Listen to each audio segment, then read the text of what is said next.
Family of lines हमारा last topic जो हुआ था ना उसमें पहले मैं एक बार थोड़ा सा बता देता हूँ कि फैमिली ऑफ लाइन क्या था।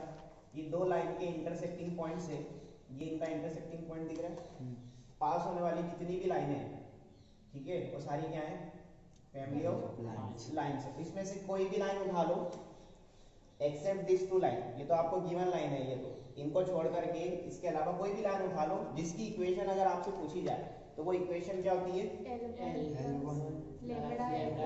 L1 plus lambda times of L2 equal to 0। आज बस ये फॉर्मूला छोटा सा, ये फॉर्मूला पता है हर कर्व में काम करेगा। जैसे सर्कल की बात करेंगे, फैमिली ऑफ सर्कल, तो सर्कल जैसे लाइन को हम L से लिखते हैं ना, ऐसे सर्कल को हम S से डिनोट करते हैं। किससे? सर्कल की इक्वेशन का S से। तो वहां पे क्या हो जाएगा, S1 plus lambda H2 equal to 0। नहीं आया समझ? आया? ऐसे कोई भी कोनिक ले लो, जैसे पैराबोला हुआ तो P1 plus lambda P2 equal to 0, ellipse हुआ तो E1 plus lambda E2 equal to 0। आया समझ? तो इसीलिए इस टॉपिक को स्ट्रेट लाइन में पढ़ाते हैं, फिर सर्कल में पढ़ाएंगे हम लोग, देन फिर इसको भूल जाएंगे हम, क्योंकि हमें पता है कि ये इक्वेशन हर जगह आनी है, तो क्यों पढ़े हम लोग, नहीं आ समझ, ठीक है। सिमिलरली वो वाला topic position of a point, वो हमने यहाँ पढ़ लिया, उसको हम हार्डली सर्कल में और पढ़ लेंगे, देन उसके बाद फिर हम भूल जाएंगे उसको, क्योंकि वो सेम टॉपिक है कि अगर ग्रेटर देन आया तो आउटसाइड होगा, लेस देन आया तो इनसाइड होगा, 0 आया तो सर्कल के या जो भी कर्व है कर्व के ऊपर होगा, ठीक है। अभी फिलहाल इसका हम क्वेश्चन करते हैं, तो ये थोड़ा सा स्ट्रॉन्ग हो जाएगा टाइटल आपका। क्वेश्चन है हमारी शीट में 25 नहीं 25 नहीं सॉरी 53, क्वेश्चन नंबर 53 पढ़ेंगे इसको, पढ़े।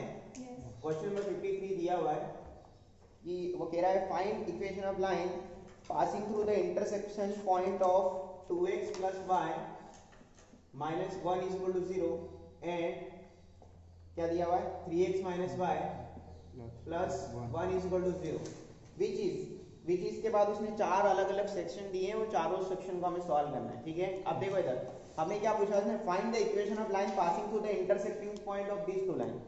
इसका मतलब फैमिली ऑफ लाइन की बात हो रही है, तो उस लाइन की इक्वेशन क्या हो जाएगी, equation of line passing through intersecting point of, ये इंटरसेक्टिंग लिखा ना, intersecting point of given line, ये गिवन लाइन हमारी, बोलो क्या हो जाएगा, ये हो जाएगा इक्वेशन हो जाएगी, लिख दो इधर, ये हो जाएगी equation L1 that is 2x plus y minus 1, L1 plus lambda times of L2 that is 3x minus y plus 1 is equal to कितना 0।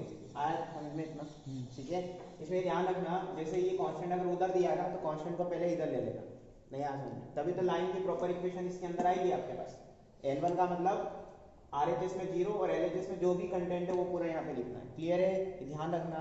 ये बार बार मैं समझा रहा हूँ कि ये कांस्टेंट का बहुत बड़ा रोल है, इसको हमेशा इधर रखो, जो भी साइन के साथ आया उससे कोई मैटर नहीं करता हो। तो ये हमारी इक्वेशन ऑफ लाइन होगी, लेकिन ये प्रॉपर नहीं लिखी है, इसमें लेमडा अननोन है हमारे लिए, तो लेमडा निकालेंगे हम, उसके लिए वो कंडीशन देगा। अब देखो कंडीशन में नंबर 1 क्या दिया है उसने, पहले नंबर पे कह रहा है पासिंग थ्रू 1,2, यानी ये वाली जो लाइन है ना, ये वाली तीसरी लाइन किसी 1,2 पॉइंट से पास होगी। कहने का मतलब ये है कि सपोज ये इंटरसेक्टिंग पॉइंट से पास होने वाली लाइन ये है, ये किसी 1,2 वाले पॉइंट से आगे जाके पास हो रही है, नहीं आया समझ, तो इसको 1,2 से पास करा दो, ठीक है। तो लिख देता हूं मैं पासिंग थ्रू पॉइंट, पॉइंट का नाम क्या है 1,2, तो पास करा दे। इसको कैसे पास कराएंगे,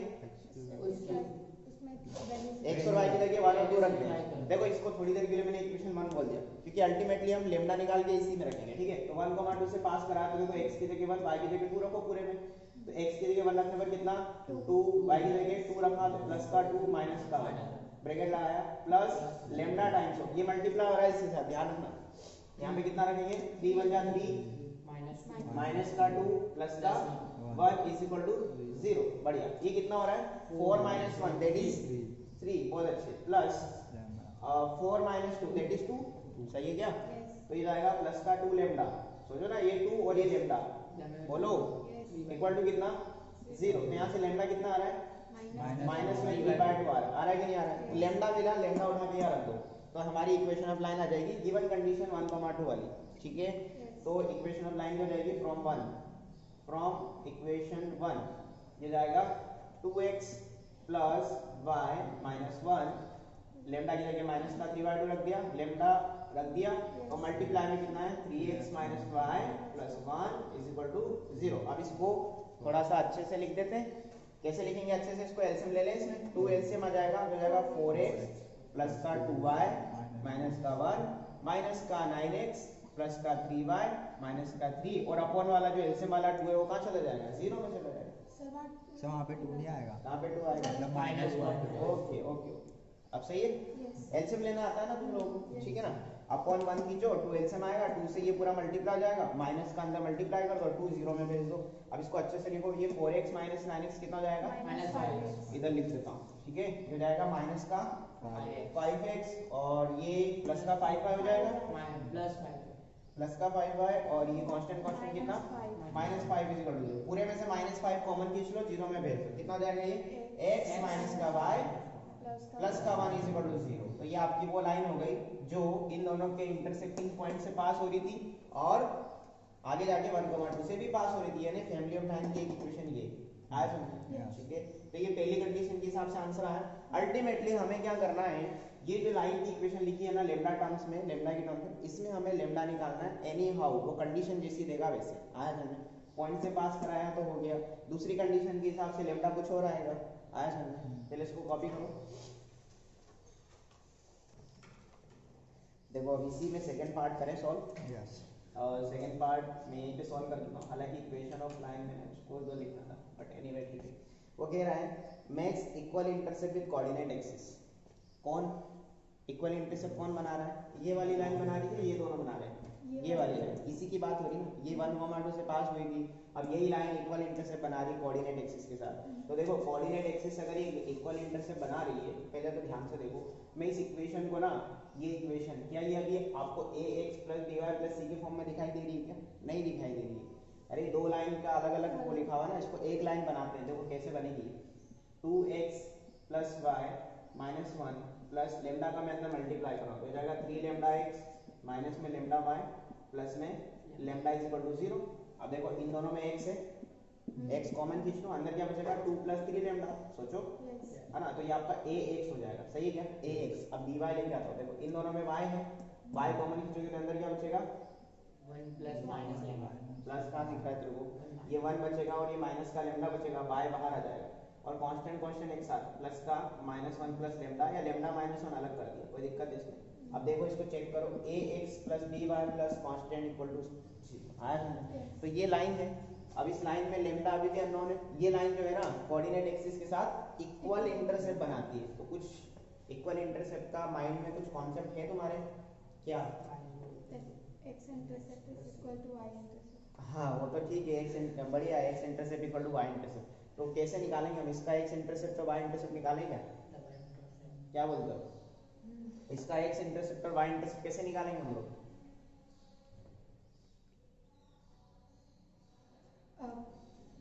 पहले तो हम वो x इंटरसेप्ट निकालने के लिए y 0 करते हैं ना, x इंटरसेप्ट निकालने के लिए क्या करते हैं, y 0 करते हैं। तो अगर मैं इसका लिखता हूँ x intercept, for x intercept लिखूँ क्या यहाँ पे, for x intercept put y = 0, इसमें y 0 पुट करते ही ये निपट जाएगा, क्या बचेगा this into x equal to this, सही है क्या। तो यहाँ से x आ जाएगा मेरे पास और जो x आएगा वही x इंटरसेप्ट होगा। सोचो ना इसकी फोटो, सोचो ये इंटरसेप्ट फॉर्म में इसकी फोटो बना रहा हूँ, देखो ये एक फोटो बना दी मैंने, ये आपका x इंटरसेप्ट और ये y इंटरसेप्ट है, और x इंटरसेप्ट और y इंटरसेप्ट कैसे आपस में इक्वल है, ठीक है ना।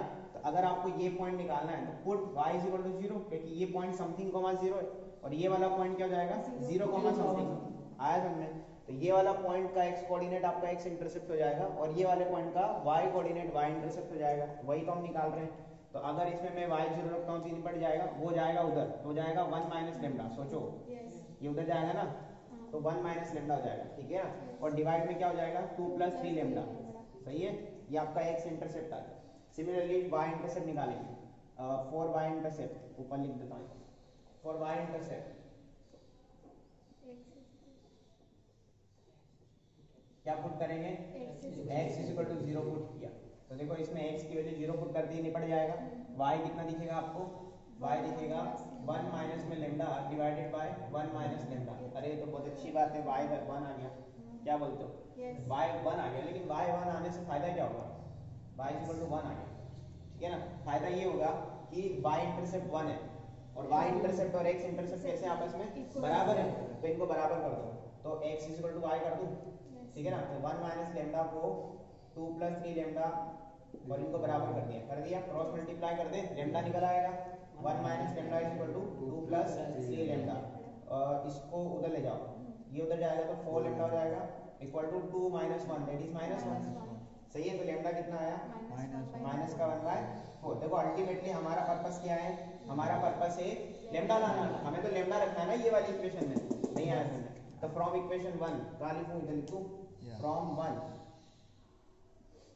इक्वेशन ऑफ लाइन हो जाएगी 2x plus y minus 1 lambda की जगह माइनस का 1/4 रखा into 3x minus y plus का 1 इज इक्वल टू 0। एलसीएम काटेंगे, ठीक है, तो ये हो जाएगा 8x plus 4y minus 4, sorry minus ये माइनस इधर आ जाएगा, माइनस का 3x प्लस का y माइनस का 1। इसको और अच्छे से लिख के जमा के लिख देंगे तो कितना आ जाएगा 5x प्लस का 5y माइनस का 5 is equal to 0, x plus का y माइनस का 1 इज इक्वल टू। पिछले स्लॉट में आंसर क्या आया था, ये आ रहा था क्या, सेम तो नहीं आ रहा होगा, अलग आ रहा होगा, हां प्लस नहीं माइनस का फर्क x माइनस y प्लस 1। हां वही तो सेम थोड़ी आएगा, अलग आएगा क्योंकि लेमडा अलग है तो आंसर भी अलग आएगा, नहीं आएगा। अब देखो इसी में एक तरीका और ये भी था, सुनना ध्यान से, ये फोटो आ रही है इसके अंदर, हां आ रही है क्या, अगर x इंटरसेप्ट और y इंटरसेप्ट बराबर है तो लाइन सपोज ऐसी है तो ये एंगल कितना होगा, ये वाला एंगल जानना है मुझे, ये एंगल कितना होगा, इतना तो पक्का है कि 90 से बड़ा होगा क्योंकि लाइन झुकी हुई है, 90 से बड़ा होगा, लेकिन कितना होगा एग्जैक्ट 90 प्लस थीटा 1। तुक्का मारो, चलो तुक्का मारो, 90 प्लस कितना, 110 120 130 140 145 135, तुक्का मत मारो, देखो इधर आओ, कहाँ बताऊं मैं आपको, इसमें बता दूं, ये स्लॉट हटा दूंगा फिर मैं, देखो इधर, अगर बाजू में लाइन की बात करें इंटरसेप्ट फॉर्म में तो x upon a plus y upon b equal to 1, intercept form में, डबल इंटरसेप्ट फॉर्म लाइक, तो अगर आपको पता है कि x इंटरसेप्ट और y इंटरसेप्ट बराबर है यानी a इक्वल टू b है, बोलो ना, तो क्या हो जाएगा ये x upon a plus y upon a is equal to 1। सोचो मैंने b की जगह a रख दिया, आगे जाके ये क्या हो जाएगा x plus y is equal to a, LCM काट दिया तो यहाँ से y इज इक्वल टू कितना हो जाएगा माइनस x प्लस a। सोचो अगर y is equal to mx plus a इसका कंपैरिजन करें तो m कितना है माइनस 1, और अगर m माइनस 1 होता है तो थीटा कितना होता है 135 डिग्री, याद करो m इज इक्वल टू 1 पे थीटा 45 और m is equal to minus 1 पे थीटा 135 डिग्री, नहीं आया समझ। तो आप क्या करो, ये जो लाइन आपने लेमडा के टर्म्स में निकाली थी ना ax plus by plus c, इसका स्लोप निकालो और इसका स्लोप माइनस 1 कर दो, नहीं आया समझ, स्लोप माइनस 1 हो जाएगा ना, तब भी लेमडा कितना आएगा माइनस का 1/4, नहीं आया समझ, आया समझ, ठीक है। तो लिख देना ये कहीं पे मतलब मेथड 2 करके कहीं चिपका देना, ठीक है ना, कॉपी करो ये नीचे वाला करे बात। देखो इसी में पॉइंट नंबर 3, अब दोनों क्वेश्चन आसान है, बहुत ही ज्यादा आसान है। इसी का 53 का थर्ड देखो, वो कह रहा है कि पैरेलल टू एक लाइन दे रखी है 2x प्लस 3y माइनस 1, यानी ये लाइन जो है ये वाली लाइन ये किसी दूसरी लाइन के पैरेलल है, तो अगर दो लाइनें पैरेलल होती तो उनकी स्लोप इक्वल होती। अब बताओ इसकी स्लोप कैसे निकालेंगे, बताओ इसकी स्लोप m1 बोल दो इसको, माइनस में वही क्या, माइनस में x का कोएफिशिएंट बोले तो 2 प्लस 3 लेमडा अपॉन y का कोएफिशिएंट बोले तो 1 माइनस लेमडा, और m2 बोले तो वो वाली लाइन जो क्वेश्चन में दे रखी है, तो उसकी स्लोप कितनी है माइनस 2 बाई। हाँ देख के बोला करो, तुरंत देख के पता चला नहीं हम तो लिखेंगे फॉर्मूला है ना, माइनस लगाया x का कोएफिशिएंट अपन y का कोएफिशिएंट, बताओ ये दोनों स्लोप कैसी कर दूं, इक्वल कर दूं, तो m1 इक्वल टू m2, तो ये जाएगा माइनस, अच्छा माइनस माइनस तो कट ही जाएगा, बोलो डायरेक्ट कर दूं 2 प्लस में 3 lambda divided by 1 minus lambda is equal to 2 by, minus तो कट गया ना, जानते हो बेटा, आज क्रॉस मल्टीप्लाई करें कुछ कट पिट तो नहीं रहा है, कुछ भी नहीं कट रहा है, क्रॉस मल्टीप्लाई होगा 3 का इधर 6 plus 9 equal to 2 minus 2 lambda, lambda एक तरफ 2 लेमडा इधर आएगा तो 9 प्लस 2 11 लेमडा, और 6 उधर जाएगा तो माइनस का, बोलो कितना माइनस का 4, 2 माइनस 6 माइनस 4, तो लेमडा कितना जाएगा यहाँ से माइनस का 4/11, इसको उठा के कहाँ रखेंगे ये वाली इक्वेशन में, इक्वेशन 1 में, तो इक्वेशन क्या हो जाएगी 2x plus y minus 1 minus 4/11 into 3x minus y plus 1 equal to 0। इसको आप एलसीएम लेके काट लोगे फिर आगे, Yeah. मतलब एलसीएम लेकर के सॉल्व करना है, बाकी तो तुम देख लेना, कॉपी करो इसको। नेक्स्ट भी देखो पॉइंट नंबर 4 इसी के अंदर, हालांकि इसकी स्लॉप मैंने मिटा दी। बताओ इसकी स्लॉप m1 कितनी लिखी थी मैंने यहाँ पे, माइनस में 2 plus 3 lambda upon, 1 minus lambda. ठीक है। अब वो कह रहा है फोर्थ में perpendicular to the line 3x plus 4y plus 1, अगर ये लाइन उस लाइन के परपेंडिकुलर है M1 तो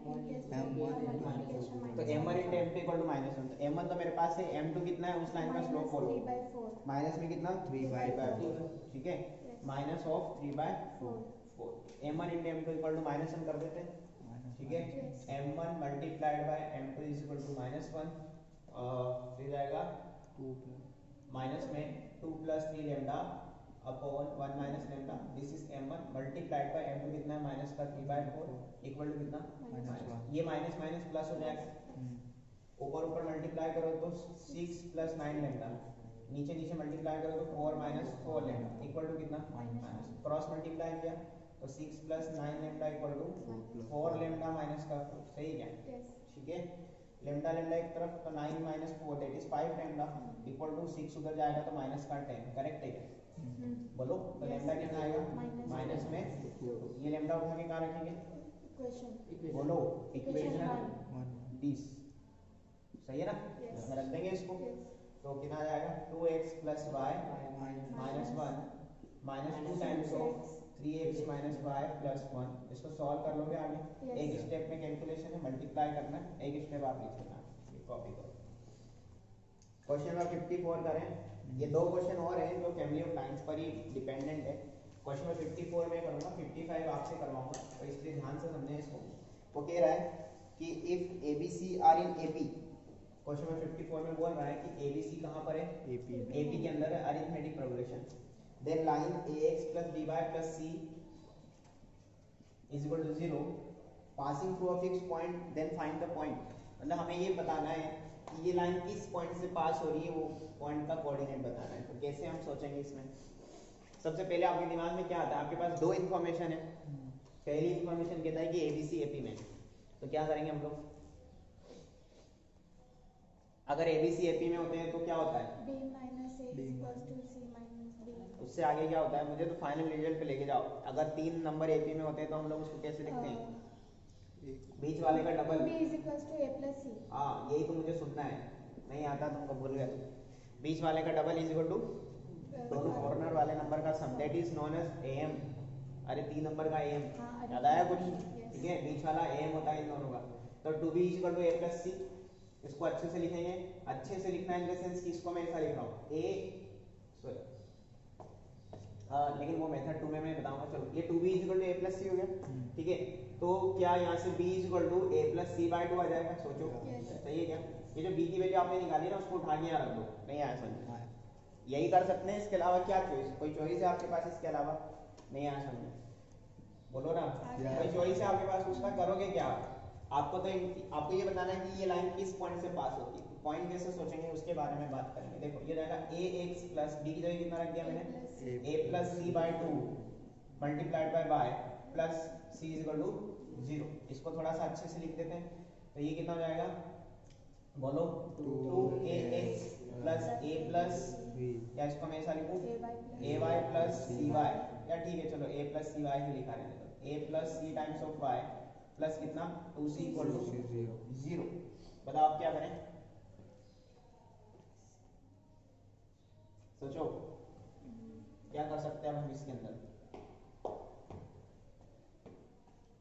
बोलो बोलो बोलो बोलो बोलो, हमें तो पॉइंट निकालना है ना, हम पॉइंट पे जाना चाहते हैं, चलो मल्टीप्लाई करके देखते हैं क्या होता है, 2AX प्लस AY प्लस कितना CY प्लस का 2C इक्वल टू 0, सही है क्या, इसके अलावा मुझे कुछ और ऐसा कुछ कॉमन A कॉमन लेंगे, इसमें C कॉमन लेंगे, अच्छा इसमें से एक कॉमन लेंगे, चलो वो कह रहा है A कॉमन ले लो सर, ये हो जाएगा 2x प्लस का कितना y, वेरी गुड, और इसमें से अगर C कॉमन खींचा तो C बाहर, अंदर कितना y प्लस 2 इक्वल टू 0, अब क्या करेंगे,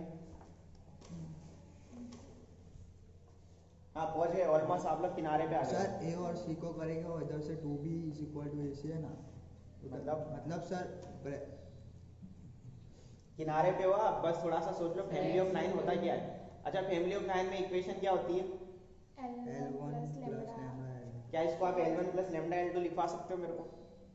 लेमडा क्या होता है? कांस्टेंट होता है, ठीक है ना? तो बताओ यहाँ पे लेमडा, यहाँ पे नहीं होता लेमडा, यहाँ होता है हमेशा। तो क्या करेंगे इसके लिए हम?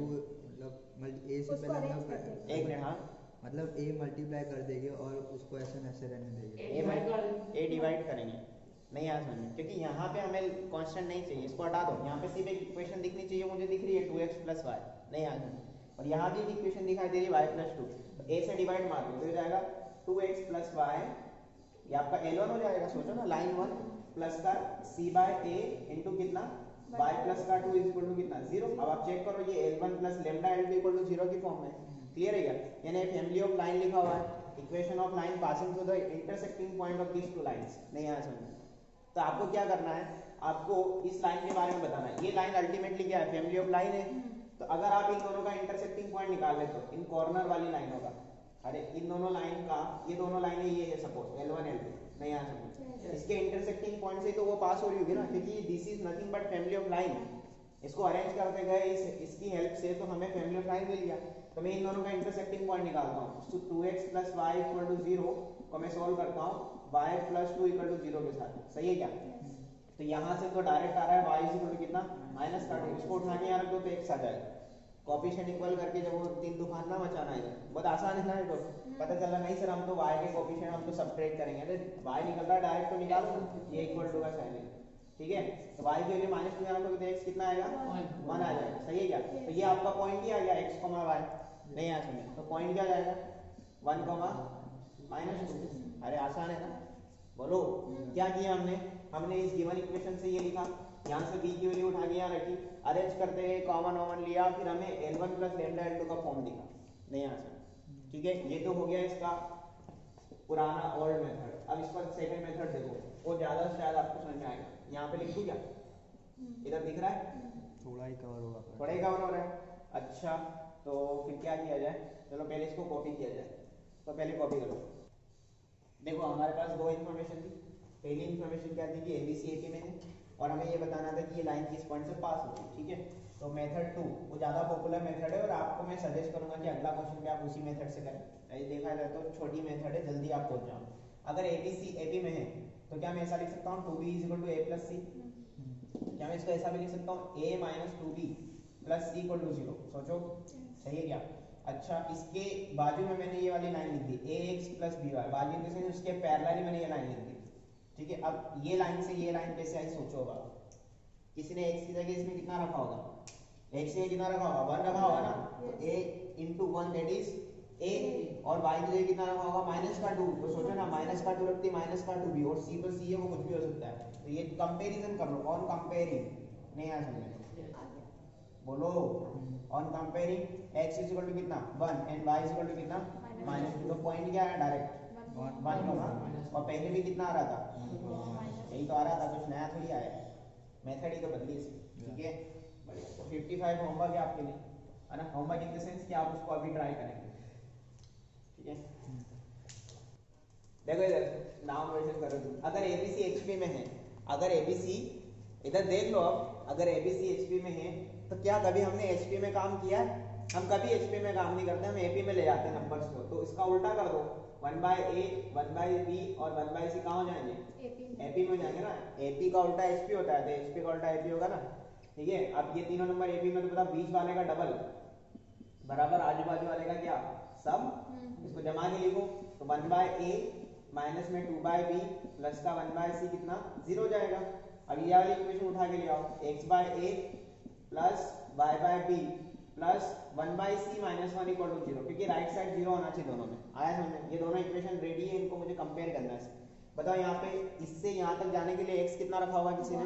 1, तो कितना आसान है, x को 1 रख दिया, और y कितना रखा होगा किसी ने यहाँ से यहाँ जाने के लिए? माइनस का 2, खत्म क्वेश्चन, 1, -2, नहीं आया समझ में? अरे कांस्टेंट से हमें कोई लेना देना नहीं यार, हमें तो पॉइंट से लेना देना ना, x और y मिल गया, दैट्स इट, खत्म। तो पॉइंट क्या जाएगा 1, -2। अब इसमें भी तुम लोग क्या कहें, तुम्हारी प्रशंसा में मैं क्या कहूँ, कॉपी करो, यही कर सकते हो। लिखेंगे हेडिंग अगला टाइटल, ये फैमिली ऑफ लाइंस समझ में आ गया ना तुम लोगों को अच्छे से? कुछ नहीं करना है, घुमा फिरा के हमें लेमडा पे काम करना है, दैट्स इट, ठीक है? हेडिंग लिखेंगे equation of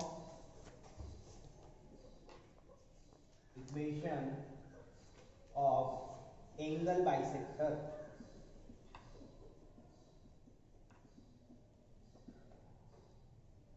equation of angle bisector. क्या आपने एंगल बाइसेक्टर का नाम सुना है? या कहाँ सुना है तुमने? या कहाँ सुना है? इन सेंटर में। हाँ, इन सेंटर कब बनता है? With the help of angle bisector. Angle bisector का इंटरसेक्टिंग पॉइंट क्या होता है? इन सेंटर। That's it. लेकिन वहां पे क्या होता था कि वर्टेक्स दिए होते थे ट्रायंगल के। यहाँ वर्टेक्स की बात नहीं करेगा, यहाँ पे वो दो लाइनें देगा। क्या देगा? दो लाइन देगा। दो लाइन के बीच में जो एंगल बन रहा होगा ना, उसके एंगल बाइसेक्टर की वो इक्वेशन लिखवाएगा। नहीं आया समझ? अरे यहाँ वर्टेक्स थोड़ी देगा, हम लोग स्ट्रेट लाइन पढ़ रहे हैं ना, पॉइंट नहीं पढ़ रहे हैं। तो सपोज मैं दो लाइन लेता हूँ। सपोज ये दो लाइन है हमारे पास, कोई दिक्कत है? ये दो लाइन है ना हमारे पास, दिख रही है आपको? इन दोनों लाइन के बीच में कुछ एंगल बन रहा होगा कहीं पे, दिख रहा है आपको? सपोज ये एंगल बन रहा है, ये एंगल बन रहा है, इसको मैं L1 बोल दूं क्या? बोलो, ये L1 है और ये कौन है? L2। L1 और L2 में जो एंगल बन रहा है ना, ये इस एंगल का जो बाइसेक्टिंग लाइन होगा, बाइसेक्टिंग लाइन मतलब इसको जो बाइसेक्ट करती हुई जो लाइन गुजरेगी, वो क्या हो जाएगा? उसी को आप एंगल बाइसेक्टर कहोगे। नहीं आ सकता। ये कौन है? Angle bisector. This is angle bisector line. Angle bisector line. कोई दिक्कत है? नहीं। तो अब देखो, सबसे पहले तो ध्यान से सुनना। पहली बात तो ये कि एंगल बाइसेक्टर दो होते हैं, मतलब एंगल बाइसेक्टिंग लाइन दो होती है। अरे एक तो ये वाली हो गई, ये वाली इधर भी बाइसेक्ट करेगी ना। अब मान लो एंगल ऊपर बन रहा है तो फिर क्या होगा? तो फिर ये वाली लाइन बनेगी। नहीं आ सकती, बोलो ना। तो ये भी एंगल बाइसेक्टर है और है ना, दो एंगल बाइसेक्टर बनते हैं। क्लियर है क्या? तो इसको मैं थोड़ी देर के लिए B1 बोल दूं क्या? इसको मैं B2 बोल दूं, कोई दिक्कत है? B1 B2 बोला तो B1 B2 मतलब बाइसेक्टिंग लाइन। That's it. ठीक है। अब ये होता क्या है, इसकी इक्वेशन कैसे निकालते हैं? बहुत आसान है। देखो सपोज ये जो लाइन 1 है ना, लाइन 1, ये जो लाइन 1 है ना, इसकी इक्वेशन में मान लूं क्या? A1x plus B1y plus C1 equal to 0। और लाइन 2 की इक्वेशन में लिख देता हूँ A2x plus B2y plus C2 is equal to 0। ठीक है ना? अब एंगल बाइसेक्टर लाइन क्या होती है?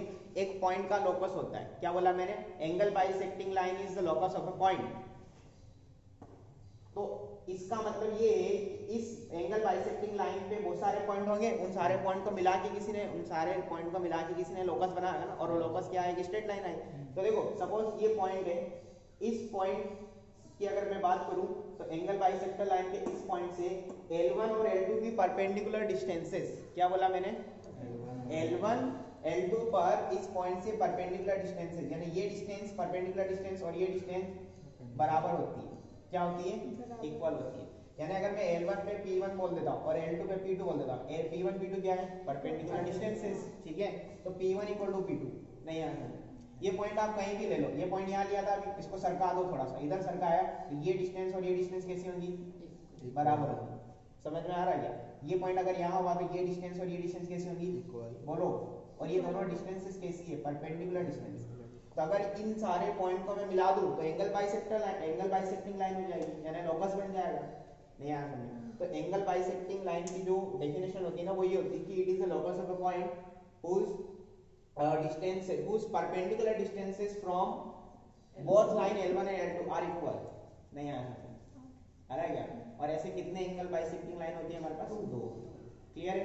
बस अब इसमें हम लोग क्या करेंगे, इसमें हम लोग अगर हम लोग एंगल बाइसेक्टिंग इक्वेशन लिखना है, हमें तो इक्वेशन पूछेगा वो, तो इक्वेशन क्या हो जाएगा? देखो बाय डेफिनेशन क्या हो जाएगा? P1 equal to P2। सोचो, P1 इक्वल टू P2 मतलब इस पॉइंट से इस P1 बोले तो लाइन 1 की डिस्टेंस, और इस पॉइंट से इस L2 पर परपेंडिकुलर डिस्टेंस, यानी P1 और P2 बराबर दिख रही है। आ रहा है समझ में? ठीक है। अब ये भी ध्यान रखना, क्या ध्यान रखोगे कि ये पॉइंट कौन है? लोकस वाला पॉइंट है। इस पॉइंट का आप क्या मानोगे? h comma k। आगे जाके h को x से k को y से रिप्लेस करोगे। सॉरी, तो अभी से इसको x कोमा y बोल दूं क्या? बोलो। और किसी पॉइंट से परपेंडिकुलर डिस्टेंस का फॉर्मूला आता है क्या आपको? आता है? आता है, आपने पढ़ा है कि लाइन की पॉइंट से perpendicular distance ax1 + by1 + c1 / √ax² + b²। कुछ याद आया? अभी तो पढ़ा था कल ही। दिस पॉज देखो किसी पॉइंट से किसी लाइन की परपेंडिकुलर डिस्टेंस का फॉर्मूला मैं लिख देता हूँ। जैसे मेरे को P1 लिखना है, क्या लिखना है P1, तो P1 बोले तो ये वाली डिस्टेंस मतलब लाइन 1 पे जो डिस्टेंस होगी वो इस पर परपेंडिकुलर डिस्टेंस इस पॉइंट x, y से क्या हो जाएगी मॉड में a1x plus b1y plus c1 divided by root over a1 square plus b1 square. सही है क्या? नीचे वाला देखो अंडर रूट हमेशा पॉजिटिव ही होता है, इसलिए मोड को मैंने ऊपर ही रखा, नीचे नहीं रखा। चाहो तो नीचे भी रख सकते हो, कोई इशू नहीं है। ठीक है, तो पूरा नीचे तक ले आओ। क्लियर है क्या? इक्वल टू अब P2 क्या जाएगा बोलो a2x plus c2 divided by root over a2 square plus b2 square. ये होता है परपेंडिकुलर डिस्टेंस का फॉर्मूला। ठीक है, और पॉइंट हमारे पास x, y x1 y1 होता तो फिर यहाँ पे a x1 b y1 c आया समझ में? ठीक है, तो कंपेयर कर सकते। अब मोड हटा दो दोनों साइड, मोड हटाओगे तो a1x plus b1y plus c1 divided by root over a1 square plus b1 square equal to plus minus a2x plus b2y plus c2 divided by a2 square plus b2 square. ये होता है equation of angle bisecting line या angle bisector line. इसको जब solve करोगे तो एक बार प्लस का साइन लोगे, ऑब्वियस है ना, और एक बार माइनस का।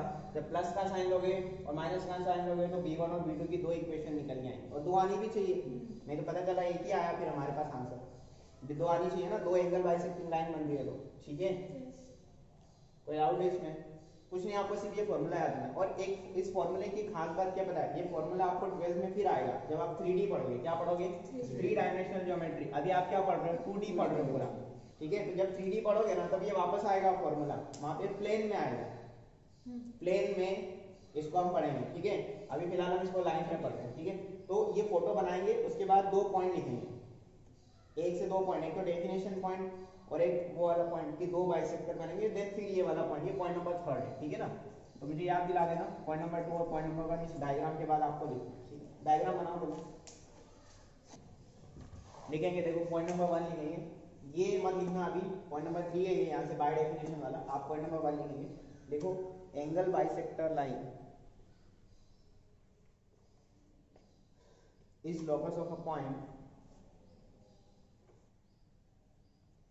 angle bisector line is locus of a point whose perpendicular distances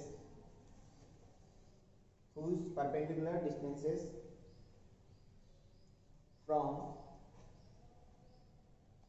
lines L1 and L2 are equal। लिखा? सेकेंड पॉइंट लिखेंगे, टू एंगल बाइसेक्टर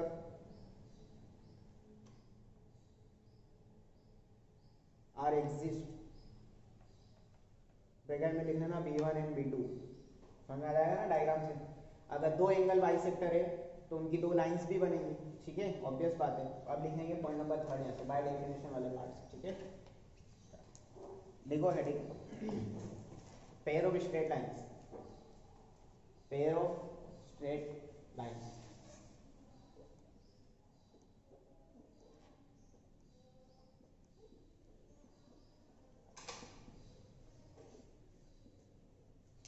अब देखो ये जो टाइटल है ना पेयर ऑफ स्ट्रेट लाइंस, इसको समझने के बाद, क्या बोला मैंने, इसको समझने के बाद जब हम इसको समझते समझते सॉल्व करते करते एंडिंग में पहुंचेंगे ना तो एक इक्वेशन में डिराइव होगा। डिराइव इक्वेशन की एक इक्वेशन में लिखूंगा, उस इक्वेशन से आपके आगे के आने वाले चैप्टर खुल जाएंगे।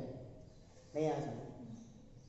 पेयर ऑफ स्ट्रेट लाइन एक ऐसा टॉपिक है इस चैप्टर का जिससे सर्कल खुलेगा और उससे कॉनिक सेक्शन पूरा खुलेगा। कॉनिक सेक्शन में 3 चैप्टर होते हैं हमारे पास, आ रहा है? तो ये अगले 4 चैप्टर का नींव रखेगा ये वाला टाइटल, आ रहा है समझ? ठीक है ना, तो समझना कुछ नहीं है, बहुत आसान टाइटल है, pair of straight line. Pair का मतलब स्ट्रेट लाइन पेयर में है। ठीक है, तो मैं एक लाइन अज्यूम करता हूँ, let a line L1 is a1x plus b1y plus c1 equal to 0 and एक लाइन L2 ले लेते हैं, a2x plus b2y plus c2 equal to 0। ये दो लाइन है हमारे पास। इन दोनों लाइन की combined equation is known as pair of straight line. नहीं आ सकता, दो लाइन को कंबाइन कर दो, क्या कर दो, कंबाइन कर दो। कंबाइन करना मतलब ऐड करना नहीं, मल्टीप्लाई करना। कंबाइन करना मतलब मल्टीप्लाई करना। तो यहाँ पे मैं पॉइंट नंबर 1 लिख देता हूँ। If L1 and L2 are two lines then their equation of pair of straight lines is given by L1 multiplied by L2 is equal to 0। क्या बोला मैंने, L1 into L2 equal to 0। आया समझ में? तो ये होता है पेयर ऑफ स्ट्रेट लाइन, खत्म, बस कुछ नहीं है। पेयर ऑफ स्ट्रेट लाइन का मतलब दोनों लाइन को मल्टीप्लाई करो। अब दोनों लाइन को अगर आप मल्टीप्लाई करने जाओगे तो डेफिनेटली एक्स स्क्वायर की टर्म आएगी, वाई स्क्वायर की टर्म भी आएगी। सोचो, अरे मल्टीप्लाई करो ना, अपने मन में तो कर ही सकते हो ना कि अगर एक से एक से मल्टीप्लाई होगा तो एक्स स्क्वायर की टर्म मिलेंगी, है ना। तो वाई को वाई से मल्टीप्लाई करोगे तो वाई स्क्वायर की टर्म आएगी, एक्स को वाई से मल्टीप्लाई करोगे तो एक्स वाई की टर्म आएगी, वाई को एक्स से मल्टीप्लाई करोगे तो एक्स वाई की एक और टर्म आएगी ना। वो दोनों जुड़ करके कुछ एक्स वाई की एक नई टर्म बन जाएगी। फिर कांस्टेंट कांस्टेंट से मल्टीप्लाई होगा, नहीं आ जाएगा। अच्छा, ये कांस्टेंट अगर एक्स से मल्टीप्लाई हो तो एक्स की टर्म भी रहेगी, ये कांस्टेंट अगर y से मल्टीप्लाई तो y की टर्म भी रहेगी। यानी एक ऐसी इक्वेशन बनने वाली है अब जिसमें x स्क्वायर की टर्म होगी, y स्क्वायर की टर्म होगी, xy की टर्म होगी, x की टर्म होगी, y की टर्म होगी और कांस्टेंट भी होगा। नहीं आ सकता, आएगा समझ, ठीक है ना। तो ये तो हो गया पॉइंट नंबर 1। अब इसी में पॉइंट नंबर 2।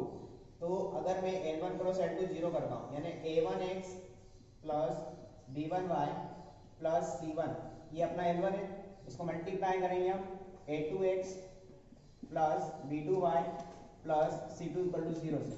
तो जो मल्टीप्लाई करने के बाद जो भी हमारा कॉमन लेकर के सॉल्व करने के बाद जो भी आएगा वो मैं डायरेक्ट लिखूंगा, क्योंकि वो सब डायरेक्ट लिखते हैं, सॉल्व कोई नहीं करना इतना, ठीक है, टाइम वेस्ट नहीं करेंगे। तो यहाँ पे लिख दूं मैं आफ्टर सॉल्विंग, बोलो आफ्टर सॉल्विंग। अब जिसको जैसे सॉल्व करोगे ना, जो टर्म खुलेंगी वो खुलेंगी ax square plus by square plus 2hxy plus 2gx plus 2fy plus c is equal to 0। नहीं आया समझ? और ये इक्वेशन आपको याद रखना है। क्या करना है इसको आपको? This equation is known as second degree equation. इसको हम क्या कहते हैं? सेकंड डिग्री इक्वेशन, क्योंकि इसकी हाईएस्ट डिग्री कितनी है? 2 है ना। अरे है ना, और ये इक्वल टू 0 है, तो ये इक्वेशन है, पॉलिनोमियल तो है नहीं। तो इसको जब अब बच्चे के मन में सर यहाँ पे तो a1 a2 है, यहाँ पे a1 a2 गायब कर दिया आपने। हाँ, तो जब कांस्टेंट जब आगे रहा होगा ना, जैसे इसको इससे मल्टीप्लाई कर तो a1 a2 x स्क्वायर बना होगा, तो मैंने a1 a2 को a अज्यूम कर लिया। नहीं आया समझ?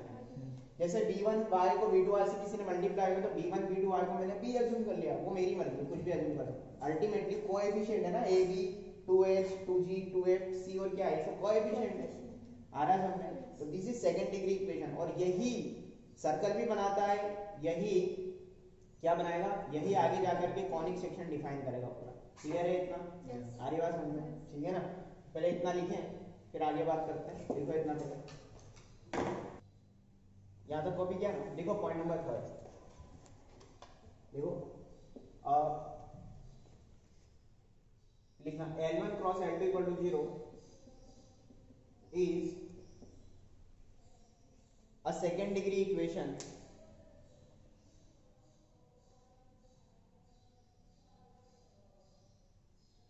satisfying L1 cross L2 equal to 0 is second degree equation satisfying points laying on both the lines, laying laying whatever ये pronunciation है, lying on both the lines L1 and L2। ठीक है, मतलब कहने का मतलब ये है कि L1 और L2 पर जितने भी पॉइंट है ना, उन सारे पॉइंट से ये वाली लाइन सेटिस्फाई हो जाए। नहीं आंसर, क्योंकि ये उन दोनों से तो मिलके बनी है, ठीक है ना। तो L1 पर जितने भी पॉइंट होंगे ना, वो सब इसको सेटिस्फाई कर रहे हैं और L2 के सारे पॉइंट इसको सेटिस्फाई कर रहे हैं। क्लियर है? अब देखो इसी में पॉइंट नंबर 4 लिखेंगे, पहले समझेंगे फिर बाद में लिख लेना। होमोजीनियस इक्वेशन, होमोजीनियस इक्वेशन, ये बहुत इंपॉर्टेंट टाइटल है, ये वर्ड बहुत इंपॉर्टेंट है, ये आपको 12th में भी आएगा। होमोजीनियस डिफरेंशियल इक्वेशन, तो आपको पता होना चाहिए होमोजीनियस इक्वेशन क्या होता है पहले। ठीक है, तो इसमें हेडिंग लिख लेंगे, छोटी सी डेफिनेशन। होमोजेनियस इक्वेशन की डेफिनेशन लिखेंगे, अ इक्वेशन, एन इक्वेशन ऐसा लिखना, एन इक्वेशन हैविंग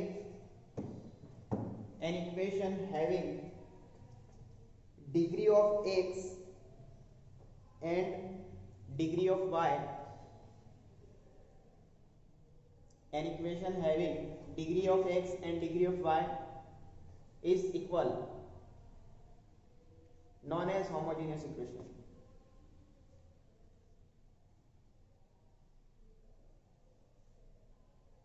ठीक है, देखो इधर फॉर एग्जांपल, देखो दुनिया में हमने अभी तक बहुत इक्वेशन देखे आए, जैसे हमने लीनियर इक्वेशन देखी, क्वाड्रेटिक देखी है, ठीक है, लेकिन क्वाड्रेटिक जो आप देखते हो, क्वाड्रेटिक में x की टर्म भी तो होती है, मतलब x की पावर 2 फिर x की पावर और फिर x की पावर 0, नहीं आ समझे, है ना। हम लोगों ने पॉलिनोमियल देखा है जिसमें हाईएस्ट पावर से हम डिक्रीजिंग ऑर्डर में जाते जाते हैं, तो इस तरह की पॉलिनोमियल की इक्वेशन जो बनती है वो सिंपल इक्वेशन है। लेकिन एक इक्वेशन को हम आइडेंटिफाई कर रहे हैं जिसका नाम है होमोजेनियस इक्वेशन, तो ऐसी इक्वेशन जिसमें x और y की डिग्री कैसी हो, सेम हो, और x और y कौन है, वेरिएबल है। तो जैसे फॉर एग्जांपल यहाँ पे मैं एक एग्जांपल चिपकाता हूँ, जैसे मैं आपको कहता हूँ x square plus y square plus xy equal to 0। अब देखो x और y की जो डिग्री है ना हर टर्म में इक्वल होनी चाहिए, क्या होना चाहिए, हर टर्म में। जैसे यहाँ पे इस ये टर्म्स है, कितनी टर्म्स लिखी है यहाँ पे, 1 2 3 तीन टर्म्स लिखी है, क्लियर है ना। बताओ फर्स्ट टर्म में वेरिएबल की डिग्री कितनी है, वेरिएबल बोले तो x व्हाटएवर वेरिएबल, हमें नहीं लेना देना, डिग्री कितनी है, डिग्री कितनी है, डिग्री कितनी है, डिग्री है 2। कैसे, x की डिग्री 1 और y की डिग्री भी 1, टोटल डिग्री 2, नहीं आ समझ। वेरिएबल की डिग्री सेम होनी चाहिए हर जगह, नहीं आ समझ, आ रहा समझ। तो ये एक होमोजेनियस इक्वेशन, क्लियर है। जैसे फॉर एग्जांपल और भी मैं कुछ एग्जांपल लगा सकता हूँ, x क्यूब या सिंपल लेते हैं, x square plus y square plus 5xy equal to 0। बताओ x की डिग्री कितनी, y की डिग्री कितनी, इधर डिग्री कितनी है, 3 तो नहीं दिख रही ना किसी को, ये तो कांस्टेंट है, इसकी डिग्री नहीं गिनेंगे हम, वेरिएबल की डिग्री गिनेंगे। तो ये होमोजेनियस इक्वेशन है, आ रहा है समझ में, क्लियर है क्या। तो ये एक नई आपके जीवन में इक्वेशन इंट्रोड्यूस हो गई है, होमोजेनियस इक्वेशन। तो कोई भी पूछेगा आपको होमोजेनियस इक्वेशन क्या होता है, तो बोलना कि जिसकी हर टर्म में डिग्री, वेरिएबल की डिग्री क्या हो, इक्वल हो, आ रहा है समझ में, उसको हम होमोजेनियस इक्वेशन कहते हैं। अब इसका इसमें क्या रोल है वो देखना।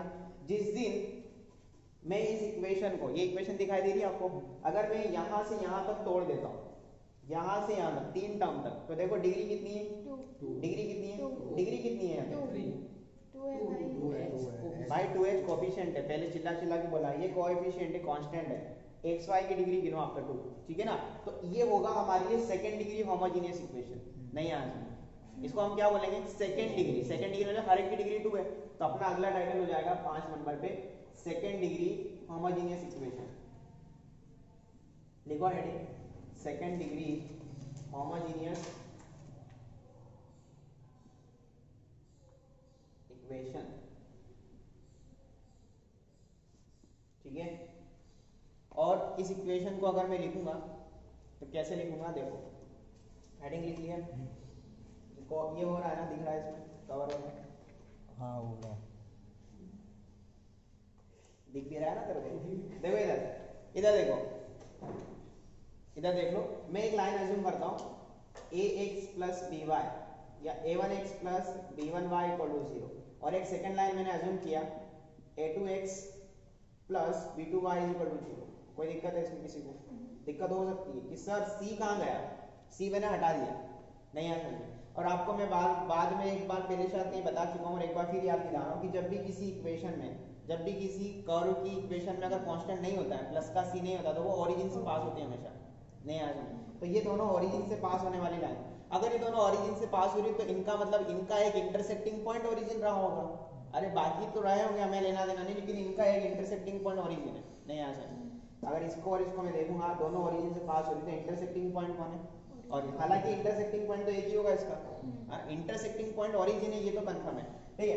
इन दोनों को मैं पेयर ऑफ स्ट्रेट लाइन लिखता हूं, तो मैंने कैसे लिखा, L1 cross L2 equal to 0 कर दिया। बोलो ना, पेयर ऑफ स्ट्रेट लाइन में क्या करते हैं, यही तो करते हैं, दोनों लाइनों को मल्टीप्लाई कर दो, L1 क्रॉस L2 0 किया, तो इसका मतलब ये हो जाएगा कि आपने a1x प्लस b1y को मल्टीप्लाई कर दिया किसके साथ, a2x प्लस b2y के साथ, क्लियर है क्या।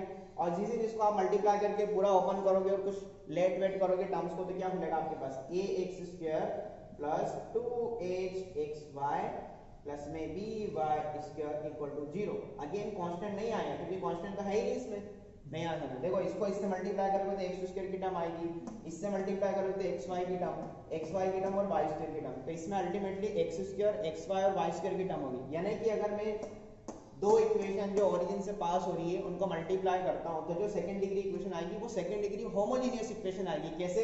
डिग्री 2 डिग्री 2 डिग्री 2 दिख रहा है आपको। और अगेन ये जो होमोजेनियस इक्वेशन है ना ये भी ओरिजिन से पास होगी। चेक करो आप, एक्स और वाई की जगह 0 0 0 इक्वल टू 0 आ रहा है क्या? यानी ये भी ओरिजिन से पास होने वाली लाइन है। क्लियर है क्या? ठीक है, तो इतनी बात लिखो सेकंड डिग्री। अब ये जो इक्वेशन आई ना यहाँ से बहुत सारी बातें बहुत सारे रिजल्ट निकल कर जाए। ठीक है, कॉपी करो पहले इतना। देखो क्या आपको कंफ्यूजन तो नहीं होगा? सेकंड डिग्री इक्वेशन और सेकंड डिग्री होमोजेनियस इक्वेशन में कंफ्यूजन हो सकता है आपको, नहीं आ सकता। सेकंड डिग्री इक्वेशन कौन जो मैंने यहाँ लिखी थी सेकंड डिग्री इक्वेशन थी वो होमोजेनियस नहीं थी क्योंकि उसमें आगे की टर्म में x की पावर 1 थी y की पावर 1 थी, यानी सब जगह डिग्री इक्वल नहीं थी ना, तो उसको मैंने सेकंड डिग्री इक्वेशन बोला। But this is second degree homogeneous equation, तो दोनों में अंतर है। क्लियर है? दोनों में एक अंतर और ये भी है कि इसका इंटरसेक्टिंग पॉइंट, ये जो पेयर ऑफ स्ट्रेट लाइन लिखा है ना इसका इंटरसेक्टिंग पॉइंट कौन है? ओरिजिन। क्यों? क्योंकि इन दोनों का इंटरसेक्टिंग पॉइंट ओरिजिन था, नहीं आ सकता। क्लियर है क्या? और यहाँ पे जो इक्वेशन मैंने लिखी थी ना सेकंड डिग्री इक्वेशन, उसका इंटरसेक्टिंग पॉइंट ओरिजिन से शिफ्टेड था, ओरिजिन नहीं था, ओरिजिन के अलावा कुछ और था, तो उसको अल्फा बीटा एच के जो भी मानना है मान लो। क्लियर है? तो दोनों में एक अंतर ये है। क्लियर है ना?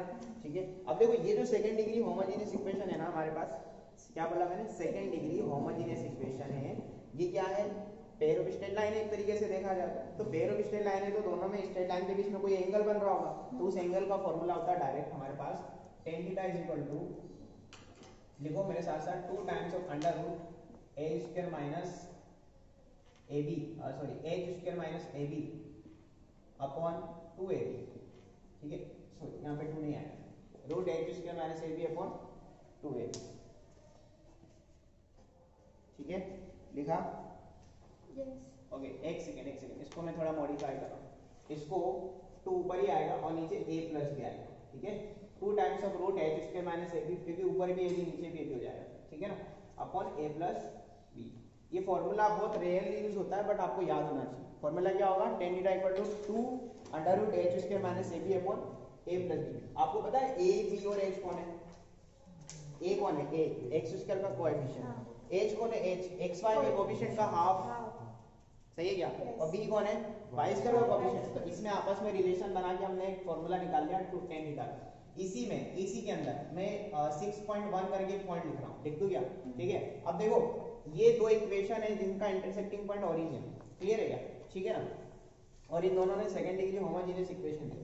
अगर बाय द वे ये दोनों जो लाइनें हैं इफ लाइंस आर पैरेलल, अगर ऐसा हुआ इफ लाइंस आर पैरेलल, सुनना ध्यान से, ये इंपॉर्टेंट कंडीशन अब निकल कर आएगी। अगर लाइंस पैरेलल होंगी तो उनके बीच का एंगल कितना होगा? 0 डिग्री। तो यहाँ पे आप tan 0 रखोगे तो tan 0 कितना होगा? 0। नहीं आ सकता, tan 0 0, तो 0 का क्रॉस मल्टीप्लाई करा तो a प्लस b 0 में चला जाएगा। क्लियर है क्या? और जैसे a प्लस b 0 में जाएगा 2 under root h square minus ab equal to 0 दिखाई देने लगेगा, उसका 2 भी 0 में चला गया, तो आपको क्या दिखाई देगा? Under root h square minus ab equal to 0। दोनों साइड स्क्वायरिंग कर दो तो h square minus ab equal to 0, ab को उधर भेज दो तो क्या बनेगा? एक फॉर्मूला आपको एक रिजल्ट है, देखा जाए तो ये फॉर्मूला नहीं, ये रिजल्ट है, आपको याद है। अगर आपको ये फॉर्मूला आता है ना तो ये रिजल्ट आप तुरंत साइड में जाके निकाल सकते हैं। तो अगर दोनों लाइनें पैरेलल है तो h square equal to ab होगा। और इसी के अंदर मैं 6.2 लिख रहा हूं कि इफ लाइंस आर परपेंडिकुलर, अगर लाइनें परपेंडिकुलर होगी तो एंगल कितना? 90 डिग्री। यहाँ पे रखो tan 90 कितना? 1/0 होते ही ये वाला तो 0 में चला जाएगा। a plus b equal to कितना दिखाई देगा आपको? 0। अरे 1 का a प्लस b से मल्टीप्लाई करो तो a plus b equal to कितना? 0। और इसको कुछ लोग a plus b equal to 0 ना बोल करके क्या बोलते हैं? Coefficient of x square plus coefficient of y square is equal to 0। इस पर क्वेश्चन बनते हैं डायरेक्ट कि अगर किसी सेकंड डिग्री होमोजेनियस इक्वेशन जिसका इंटरसेक्टिंग पॉइंट ओरिजिन है, दो लाइनें अगर दोनों की दोनों लाइनें वो है क्या है? परपेंडिकुलर है। ऐसा हो सकता है ना फोटो, तो अभी भी इंटरसेक्टिंग और ये ओरिजिन आपका, सही है ना? तो फिर अगर ऐसा हुआ तो कंडीशंस क्या होंगी? कंडीशन होगी x स्क्वायर का कोएफिशिएंट प्लस y स्क्वायर का कोएफिशिएंट इक्वल टू 0। याद रहेगा? ठीक है। और अगर बाय द वे मैं बात करूं सेकंड डिग्री होमोजेनियस इक्वेशन से हट करके सिंपल इक्वेशन जो इधर लिखी थी मैंने सेकंड डिग्री इक्वेशन, तो वो क्या थी हमारे पास ax square plus by square plus 2hxy plus 2gx plus 2ay plus c equal to 0। उस इक्वेशन से बाकी के कॉनिक कैसे खुलते हैं अभी मैं उस पर बात करूंगा। ये यहाँ तक लिखो, मैं उधर इरेज कर रहा हूँ। देखो इधर, अब मैं सेकंड डिग्री होमोजेनियस इक्वेशन से हट के वापस सेकंड डिग्री इक्वेशन पे आता हूँ। तो बताओ मुझे एनी सेकंड डिग्री इक्वेशन क्या होती है। अब उसको याद करना है आपको, मैं पहले बोल चुका हूँ, वो रटना है आपको। क्या हो जाएगी ax square plus by square plus 2hxy plus 2gx plus 2fy plus c equal to 0। अब देखो आपको अब मजा आएगा कि यहाँ से सर्कल कॉनिक सेक्शन और सर्कल कैसे डिफाइन होंगे वो देखो। यहाँ से ऐसे डिफाइन होंगे। इस सेकेंड डिग्री इक्वेशन का एक डिटरमिनेंट होता है। क्या होता है determinant? Determinant in the sense कि d की कोई वैल्यू होती है। क्या होती है d की? इस d को मैंने आपको पहले ही बताया था कहीं पे कि इसको आप डेल्टा भी लिख सकते हो। क्या लिख सकते हो? डेल्टा। तो इसको मैं डेल्टा लिख दूं, कोई दिक्कत है नहीं। और हमें जानते हैं ये वर्ब की डिटरमिनेंट ऐसा बनता है, ठीक है। अब इसके अंदर आपको जितने भी कोएफिशिएंट दिख रहे हैं, क्या क्या दिख रहे हैं, a b h g f और c, इसमें आपस में मिल करके एक डिटरमिनेंट बनाते हैं लोग। और वो डिटरमिनेंट क्या बनता है, ये डिटरमिनेंट भी आपको फुल्ली रटना है। क्या करना है? रटना है। देखो ये डिटरमिनेंट बनेगा a b c, diagonally a b c, फिर f g h, फिर यहाँ पे f g h। इस तरीके से आपको इसमें वैल्यू फिलअप करना है। ये हो गया इसका डिटरमिनेंट का वैल्यू। क्लियर है? अब देखो ये जो डिटरमिनेंट है ना, इसको कुछ लोग याद करने का कुछ तरीका है इसका, डोंट लाफ, बट इसका कुछ तरीका है कि ऑल हॉट गर्ल्स, उसको हंसी आ गई पहले से। अरे हॉट गर्ल बोल दिया सब, बस ठंडी में वैसे ही मजा आ गया। All hot girls having boyfriend gone for whatever, cinema whatever, जो भी तुम कहना चाहते हो, ठीक है ना। ओके, तो ये याद करने का तरीका आपको याद करना है। अदरवाइज मैं कैसे याद करता हूँ, पहले डायगोनली लिखता हूँ abc fgh fgh, that's it. और आप देखो डायगोनल एलिमेंट से इक्विडिस्टेंट एलिमेंट बराबर होते हैं। दिख रहे हैं आपको? दिख रहे हैं? Yes. बोलो ना, दिख रहे हैं आपको? दिख रहे हैं ना? ऐसे याद कर सकते हो।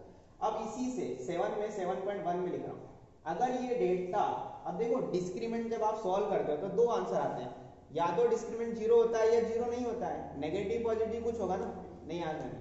तो अगर if delta is not 0, delta is not 0, then it gives straight line या pair of straight line, then it gives pair of straight lines। समझ में आ रहा है? ठीक है।